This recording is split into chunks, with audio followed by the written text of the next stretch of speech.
Hello, Internet, and welcome to episode 79 of Verbal Graffiti with your host, Brian Glass, aka the B-Man, the People's Degenerate. I am fucking so hard with candy corn the last month. I know Halloween is over and you shouldn't start an episode with a curse because YouTube will drop it in the rankings, but I get no viewers anyway, so I'll drop an F-bomb here or there. I've been eating so much candy corn, I cannot contain myself. My urges. I have a little bowl of it, and every time I go upstairs, I just take two or three, pop them in my mouth, get that sugar rush, and I just cannot. Like I have M&Ms. I could go weeks without even touching those, without sneaking a few of those. But candy corn, I bought a 4-pound bag of candy corn, and I ate it all within 2 weeks. 4 pounds of candy corn I've eaten in 2 weeks, and I'm still alive. How is that possible? There are people dying of cancer, disease, and here I am, a skinny little twig, eating candy corn, still vibrant, kicking, full of breath and ideas. That doesn't seem fair. I should be in a coma right now. I will admit, I did look in the mirror this morning, and although I'm skinny, I do have these love handles. I'm where are these coming from? And it's like, oh yeah, that's just 4 pounds of pure cocaine sugar that I've eaten the last 2 weeks. So I did finish the bag, and Halloween is over, so I should not have any more candy corn until next October 2025. So you won't hear any talk about that till then. I'm sure many of you are happy for that. I did promise myself, similar to comedy, there was a point in my comedy career where I found out if or discovered that if there's something on my mind while I'm on stage, even if I'm not planning to talk about whatever it is, I need to talk about it because it's on my mind, and it was my truth, and it would be, well, what's the word? It would be authentic, and I have realized throughout the years that it's worked well for me when I talk about what's on my mind. Yeah, I'm usually able to get some laughs, and I'm in the moment when I'm talking about what's up here. And there is something on my mind right now, and I didn't plan this. It just so happened when I talk about candy corn, it came into my mind, talking about disease and death and dark, dreary topics. School shooters. School shooters. You know, we are a nation, America, of progress, innovation. And with school shooters, we have none of that. I feel the school shooter is stuck in the 1990s.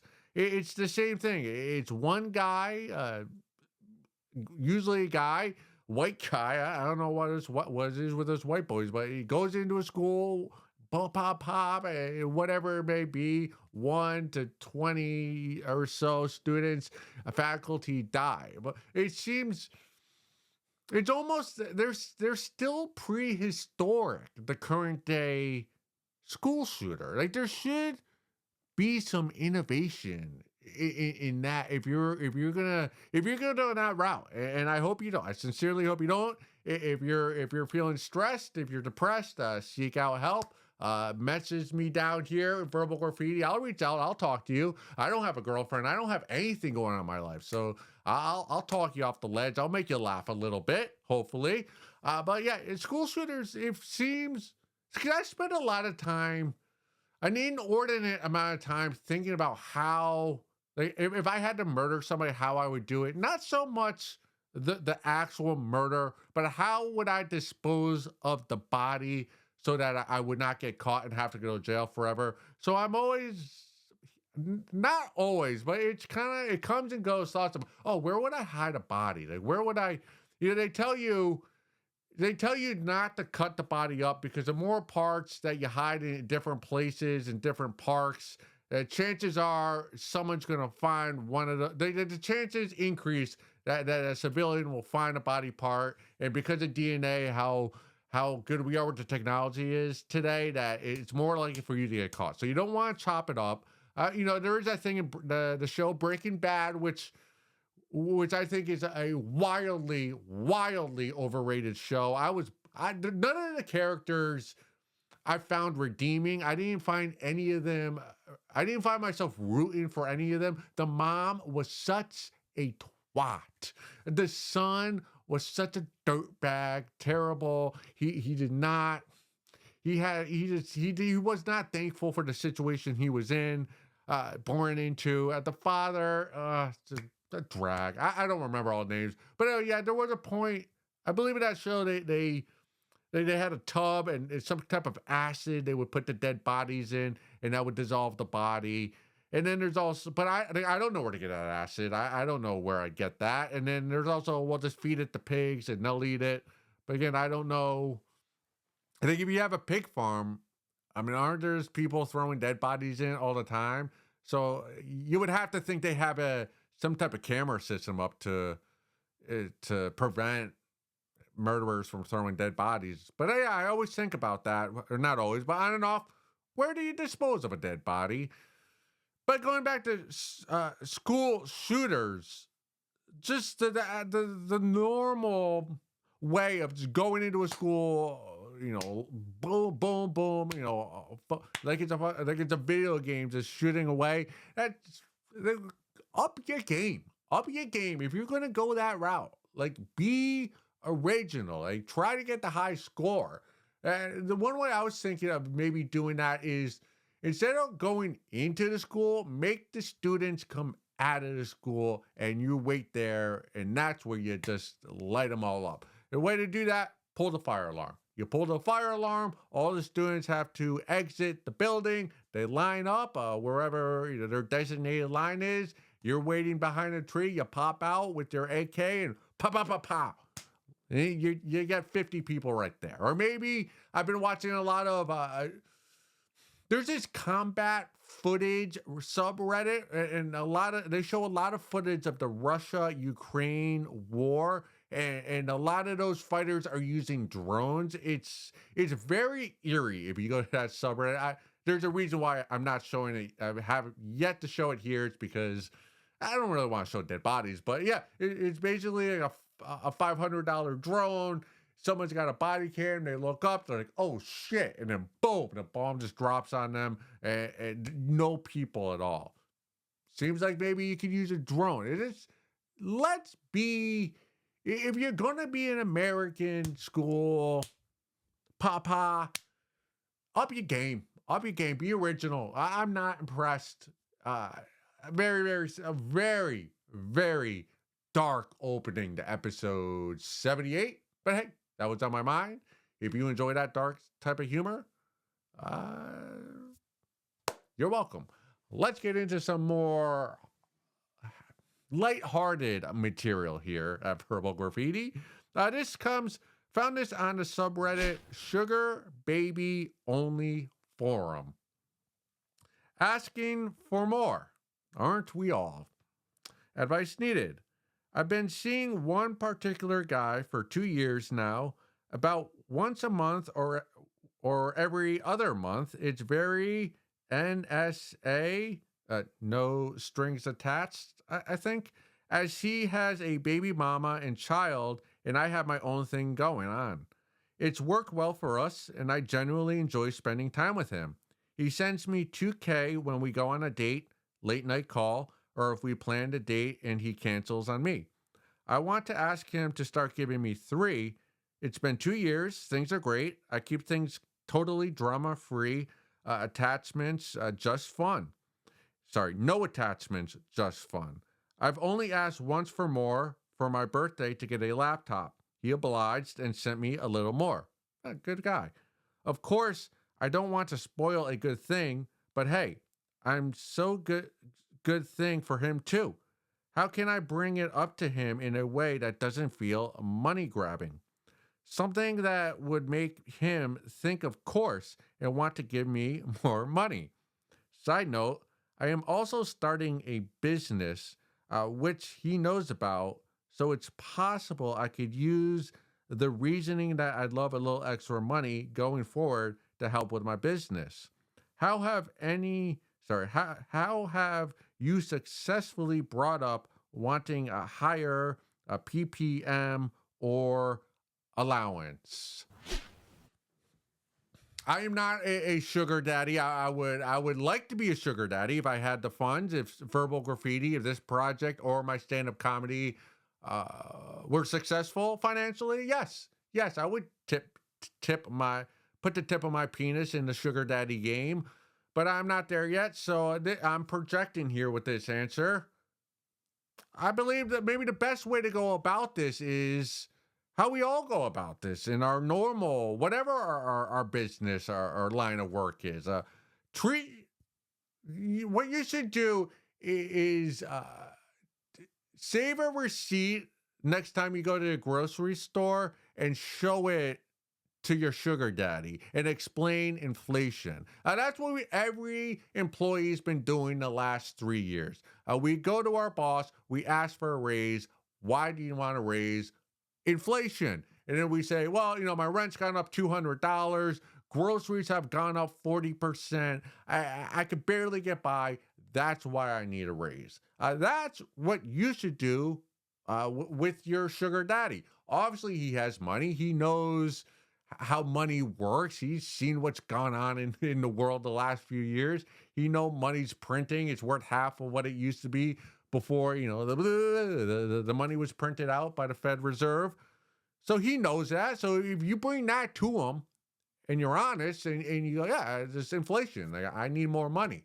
But I read your post and I find myself, I'm rooting for you so much so that I want to represent you. I want to be I want to be a player's agent to you and represent you in these negotiations. Now, obviously, this is an anonymous post, so I can't do so. But if I could, I would. And sometimes honesty is the best policy. Now, if what you say in your post is accurate, is 100% true, just read this, email this post to or text it to your sugar daddy, because everything you're saying, like, you're a dream sugar baby for your sugar daddy. You're on the hush hush. You're not blowing up his spot. You're an easy chill. It's 2K. He knows the price. You know the price. There's no drama. You're not interrupting his life at all.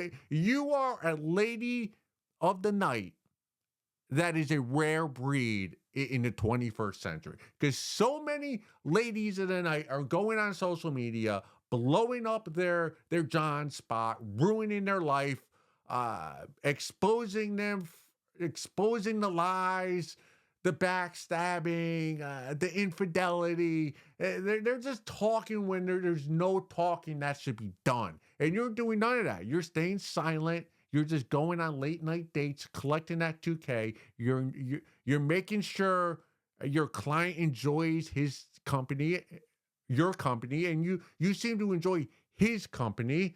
So I think if you go to your sugar daddy with this information, you're like, hey, you're lucky to have me. Like, I think he'll give you the 50% more in the $3,000 as opposed to $2,000. You need to, what's happened with this relationship, I suspect it's gotten a little, no, not a little, it's gotten too comfortable for the both of you. You, the sugar baby, and the sugar daddy. You've had it for 2 years. You're both in a good spot. I mean, it's almost as though the sugar daddy, has forgotten who you are.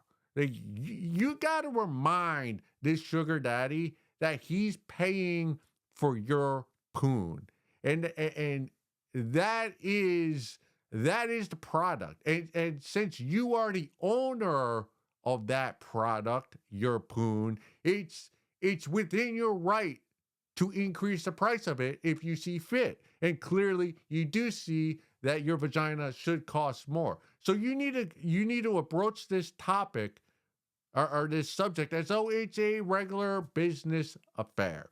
You need to say, hey, if you if you want to continue with my poon has been good to you. But if you want to keep it, you got to pay more. And them the rules, and that's the price I'm making it. And like any other business, uh, business being done, you got to be willing to walk away. If this guy says no, 2,000, that's as much as I'm willing to go. You got to be willing to walk away and say, okay, I'm done with you. It was pleasure doing business, but I got to go find other clients because I have other clients that will pay me more. And you got to be willing to walk away. And I'm a little worried for you. I'm a little worried for you, sugar baby, because you you seem you seem a little hesitant to want to be asking for more money. And I suspect the reason why is because you've been with this guy so long, and he gives you the $2,000 every time, but he's almost so neat you aren't even thinking about it. Oh yeah, $2,000. So it's almost as, and it's been a great relationship in that regard, where it's almost as though it's too easy, where you've forgotten who you are. And what you are is a whore. You're selling your body for money, which is okay. I keep saying it here at Verbal Graffiti. We are okay with you selling, being a sex worker, being a whore, lady of the night, skank, floozy, uh, shrew. But I think when you ask, when you come out and demand more money for your poon, it's going to come to light. Right? When you ask, when you raise your fee and you inform your sugar daddy, it's going to hit you again. Oh yeah, I'm a sugar baby. That's a 21st century word for whore, and I get the sense that that's going to make you feel a little uncomfortable, which makes me worried that maybe the sugar baby game ain't for you. You found yourself in a very fortunate situation where you find a guy you enjoy his company and he enjoys yours, but if it goes sour when you demand a raise and you have to find another sugar daddy, that maybe this game ain't for you. But you have to realize the game doesn't last long. You can only be a sugar baby for so many years. So you gotta get the money when the money's there to be got. So go get that money. If you're still comfortable being a sugar baby, demand the money. You deserve it. Again, if you're watching this, reach out to me. I'll represent you during the negotiations.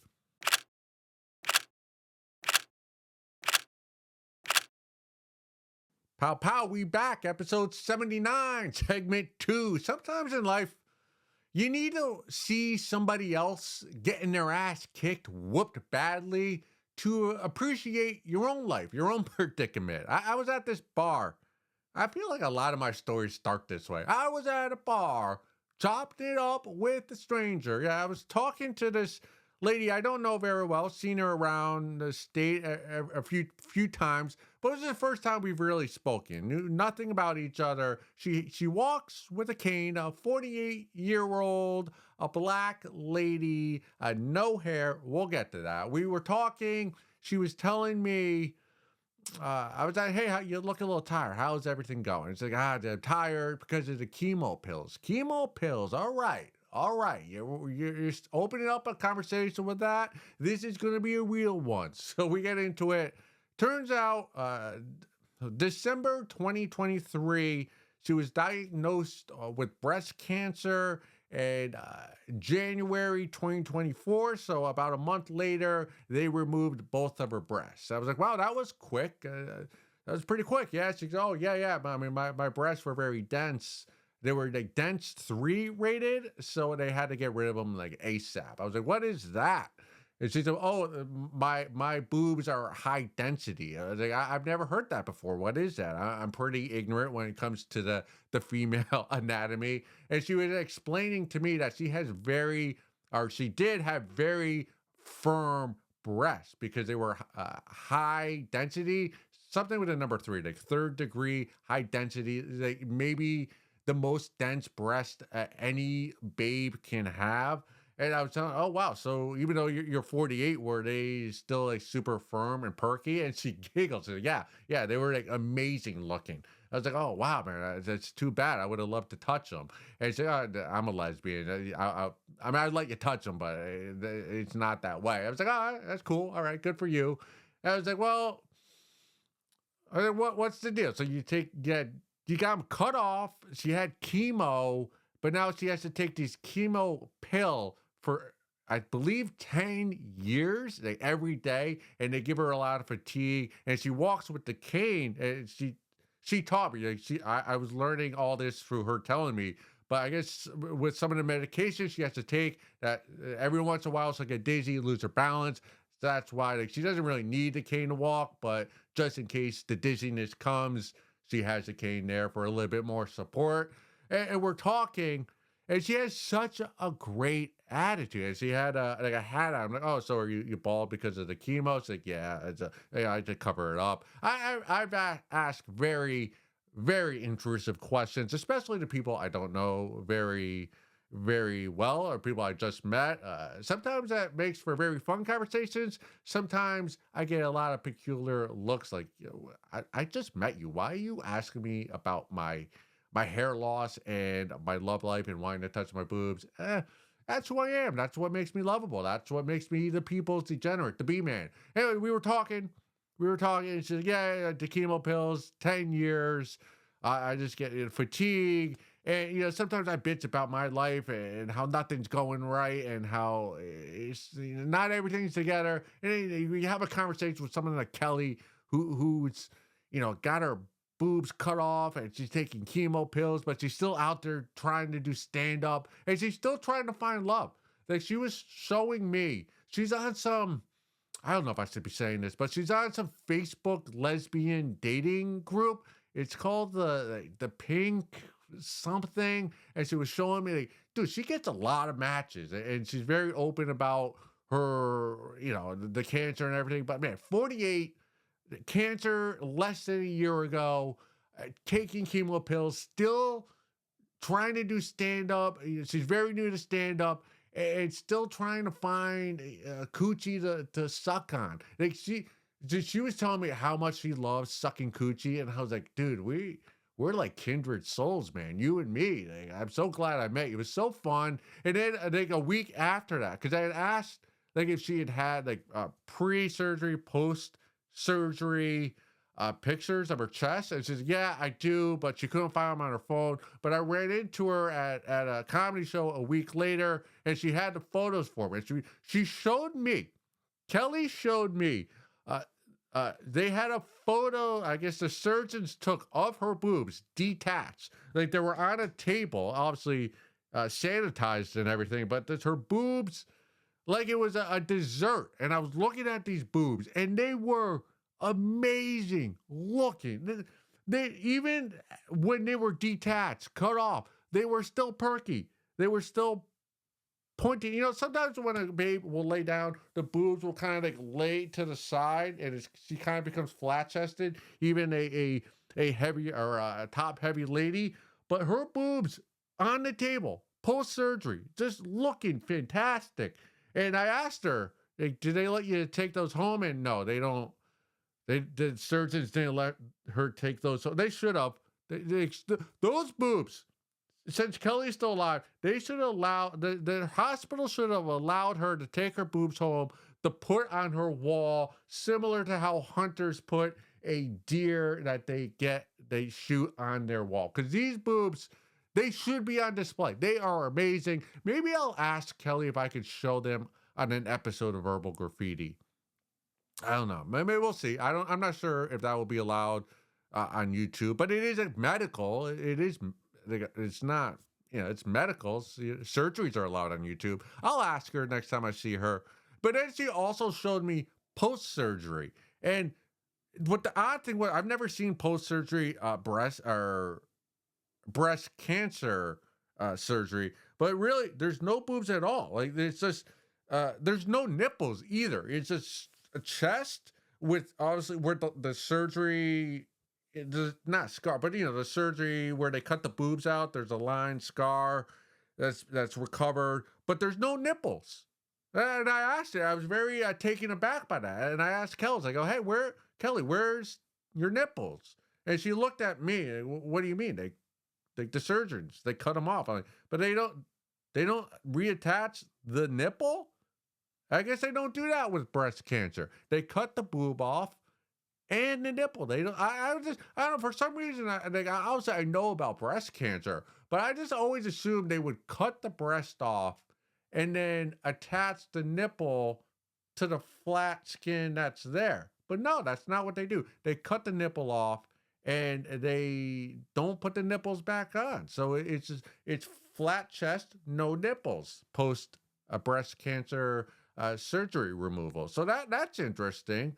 But hey, Kelly still looks good, loves eating cooch. So I hope she finds love and on that Facebook love group. She's a great date, great conversationalist. I'll be her hype lady. I'll be her wing lady if she wants me to. Kelly, I'll try to find you some lesbian cooch to suck on here. So if you're a lesbian and you want to talk to someone who has a vibrant personality, funny, and very positive outlook on life, I know the lady for you. I know the lady. It's Kelly. It's Kelly. All right. So just think about that when you're bitching about you stubbing your toe or your boss chewed you out or whatever. The typical bullshit that we deal with in life. Hey, they could cut your boobs off and not put your nipples back on. So it could be worse. But Kelly's making the best of it, and that makes us all of us here at Verbal Graffiti are rooting for Kelly's health, well-being, prosperity, and finding a beautiful, beautiful twat to suck on. All right, moving along. Our last segment, second to last segment of episode 79 is from the subreddit Friendship Advice. Should I end it immediately? ? My friend group is filled with good people for the most part. I mean, everyone has their flaws, and I understand that and enjoy their company to an extent most of the time. But there's a gut feeling that's telling me it's not for me. It's based on immature, hypersexual, racial jokes. What's up? Pretty much most of the dark humor stuff. Sometimes it gets annoying when they just repeatedly say unfunny, cliche, racist jokes over and over. It's probably more common than not with my age group, 16 to 18. And I think my maturity level is just way above theirs. E.g., having better morals on stuff like cheating on your partners, which irritated me the most by them justifying it. But they're people who wouldn't lie or backstab you. Rereading this, I find what I said ironic. I get it. I mean, I don't think I'll probably stay friends with them, but should I just cut them off completely or slowly have less and less contact? If I do, I might be alone for a while, but I don't know. They're not bad people. So no company really better? ? Before you proceed with this holier than thou mindset and impose a moral clause into all of your friendships, I'd be careful before you go ahead and do this, because finding true friends that care about you is not that easy, especially as you get older. And you might find, if you go through with this, that like finding someone who shares and lives by the same belief system you do, that you want to go to a concert to, you might find out that there's really nobody to go to that concert to, because there are so few people that are as moral and mature as you are. I read, you should have been the last person in this friend group to write this Reddit post. I read this and I think that you should be the one excommunicated from the friend group. Like you're the wet blanket. You are the Debbie Downer. You are the one holding back this friendship, all this group of friends that you have. I think I don't know, but I assume all of your friends would be completely fine if you left the friend group and never came back. They're waiting for you to leave the friend group. They're counting down the days. They're hoping you peace out like Richard Nixon and just peace out, get in the helicopter, never to be seen again. Because you're the worst person in the friend group. You gotta realize, I know you're young, right? Like teenage years, maybe you're a senior in high school. You gotta understand, all your teachers, all your social science teachers in high school and the ones you'll have in college, they're all wrong when they discuss racial jokes and how terrible they all are and how nobody should ever say them. They're wrong. Your teachers, your educators, whoever you're getting this point of view from, they're not giving you the correct answer. What you need to know is that sometimes racial jokes make a friendship stronger. Now, if I tell a off-color racial joke at work, I know I can't do that because as soon as I do that, HR will send me an email. They'll cut off my laptop. I'll have to send it in, and I'll be out of a job on the spot. You can't do that at work because HR. You're the HR department of your friend group. Nobody likes HR. Nobody likes you. But you gotta understand, in real life, outside of work setting, like if I were to tell, and if I tell a friend of mine a racial joke or a sexist joke or a misogynistic joke, if that person laughs and they don't get all uptight about it, like, oh, that's somebody who has a sense of humor and isn't going to go tattle and rat me out. Or even better, if I tell a racial joke and then the person I tell it to comes back at me, hits me on the head with an even more racist joke, like, oh, that's the burgeoning of a friendship, because we're doing something that society tells us is wrong. But since we do it to each other, there's a level of trust that comes from that. I learned that when I had a part-time job working at a car dealership. I was washing cars, running errands for the sales manager. So a lot of time I was in the back, the dealership where the shop was, where all the mechanics were, and it was a funny mix, right? Like me, I was just a white college student, a public school. There were a lot of Mexicans, a couple of black guys, just a couple of like white trash guys who were really into NASCAR. Nobody had a college degree, but they're all like, mechanics. They're making a good living with their hands, manual labor. They're very good with the cars, but nobody was living life there like by like society rules. They were a little all like off the grid. I was just a college student, like just whipping my dick, thinking I was hot shit, and everyone was just throwing racial jokes at each other and talking shit to each other, and nobody had college degree, but we were all came from like different places in life, but we all got along really well. And I like to think part of the reason why is just because we would shit talk and bust balls, and we'd make fun of the Mexicans and we make fun of the blacks, and they make fun of me for being a whitey, and it was funny, and there was a tightness among us because we were kind of doing something that society tells us we shouldn't do. And there's a reason why like men that have been in combat together have some of the darkest humor you'll ever hear. It's because when you're in hell and your life is dependent on the man to the left and right of you, sometimes all you have to see you through it is humor.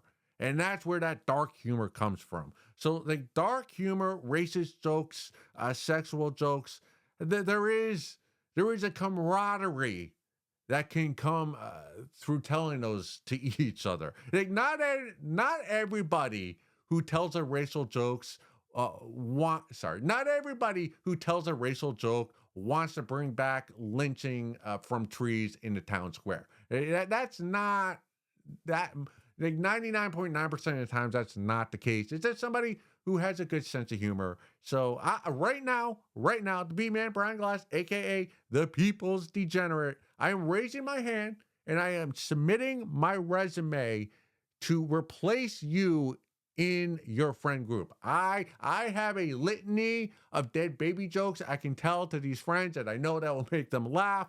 Street jokes. So yeah, you just fucking leave. Just get away from this fun group of guys and gals. And I wish I was in your predicament. I wish I had friends who cheated on their wife and their spouses. Like all my guy friends are pretty good. They're pretty good. None of them cheat as far as I know. It would make getting together with my friends, to catch up over drinks, it'd make it so much more illuminating if they were dirtbags and cheating on their spouses. Like you don't understand how lucky you are that you're getting so much gossip from your friends. Like they all have loose lips between their legs and loose lips here to talk about their loose lips between their legs. And you're just getting all this information. If I were you, I would, when they're talking about cheating and all their vices, what I would do is open up my phone, get the notes app, right, and just type it all down. Write all these notes, because pretty soon you're not going to have these friends, and you're going to have all these boring friends, and you'll have nothing to do, and you could use those notes to write a novel and become an author. That's what I would do if I were you. Yeah, you're gonna eventually leave all these friends, and your new group of friends that you find are probably going to be people who spend their weekends going to protests that don't make a dent at all, and you'll have more communication in some subreddit that you find than you do with real people. As for your question, though, finally your answer, I would not make a grand gesture that you're ending these friendships and walking away. I would slow roll it. You don't want to make a grand gesture, because that could come back to bite you years down the road, especially if you get in some trouble. Like, ha, look at that. She thought she was all high and moral, and look what happened to her. Just slow roll it. Just slow roll it. Do so by not responding to as many texts. Don't show up to many parties and events as you normally go to with these people. Come up with excuses like, oh, I got to study for this test. I have this after school activity. I got to help. I got to dog sit. I got to babysit my younger sister, whoever it may be. And just keep coming up with excuses. And sooner or later, your friends will stop inviting you out to hang out because you keep saying no. So they'll get the hint after a while. And by next year, you'll be secluded from these nasty, these fun-loving, racist, cheating, no morals, no maturity friends. I want to hang out with these guys so bad, so bad. Ugh. All right. Last segment, episode 79. We're going to continue reading The Salesman's Wife by John Lawrence, published date 1977. We are on the top of page 25. If you're reading along, we'll read 2 pages. I mean, a doctor or a psychiatrist or something? Oh, Nadine, the young wife cried. I couldn't. I'd be ashamed of telling anybody about what happened. Oh, for heaven's sake, Pamela, her friend said. This is the 20th century. Everybody's got problems, and there's nothing wrong with seeing someone about them. Not today, anyhow. Do you think so? She stammered. I know so. Well, who would I see? I mean, I've never done anything like this before. Wait a minute, Nadine said. I think I had the name of somebody that just opened an office around here. Let me look. There was a short silence, and while Nadine went off to the search, Pamela lit a cigarette and puffed nervously, waiting for her friend to return to the phone. Here it is. I found it, Nadine said finally. I got this from the girl at the beauty parlor. It's a Dr. Justin Carlsberg, and he's some sort of psychologist or something. What's the number? Pamela asked as she picked up a pad and pencil that lay nearby. 389 2481, she replied. 2481? That's it. Why don't you call and make an appointment? I will. Maybe I will do it today. Good. And listen, I'm sorry I can't come over, but oh, it's all right, Nadine. I understand. Besides, this might be just what I need. Thanks so much. Don't thank me. I only hope this all works out. You two are a terrific couple, and I don't want to see anything happen to you, okay? Okay, Pamela said, grateful for her friend's kindly help. Good. Let me know what happens. I will. I'll call you tomorrow. Great. Goodbye. Goodbye. Pamela sat for a long time before she called the office. It seemed like a tremendous step to take, and she was nervous. Everything in her seemed to resist calling, but she knew something had to be done. And so with determination, she dialed Dr. Carlsberg's office. A woman answered, and a few moments later, Pamela had an appointment. Go suck a fat one.